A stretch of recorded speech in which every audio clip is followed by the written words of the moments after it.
ډېر مې وپوښتل چې ولې په څه باندې، خو تر اوسه مې پیدا نه کړې ځوابه. پښتون ولې له پښتونه وژل کېږي؟ خدای خلاص کړه زیاتې مونږ له دې عذابه. زه یې نه لولم تر ما یې مه راوړئ، زړه مې تور دی د ژوندون له دې کتابه. لکه وږی ښامار هېڅ نه مړېدلې، څه دې وخوړو بدرنګه انقلابه. لکه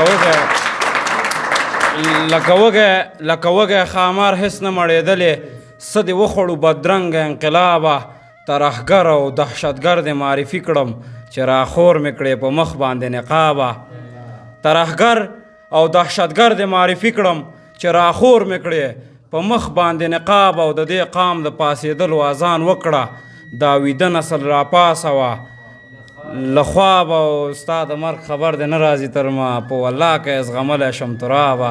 صداقت دې اوس هغه صداقت نه دی، بیچاره سخت غورځېدلی دی له تابه. زه به دا دوه بیته وایم. په لښکرونو میلیون هاو لکه د غره ولاړ دي، په لښکرونو میلیون هاو لکه د غره ولاړ دي. هر ځای کې ګوره هر یو جنگ ته پښتانه ولاړ دي. ژبه چې وشوه واده وشوه بیا ترې کله ګرځي، بیا یې که سر په هغه ځي بیا په هغه ولاړ دي، بیا یې که سر په هغه ځي بیا په هغه. د شیبه باران مشاعره د هرې جمعې په ورځ 2 بجې وروسته له غرمې ترسره کیږي. د ګډون او معلوماتو لپاره د شمیرې سره اړیکه ونیسئ: 0 6 48 101. پته: احمدشاه بابا مینه د داود خان څلور لارې 12 بلاک، 2 کوڅه د نابغه افغان خصوصي ښوونځی.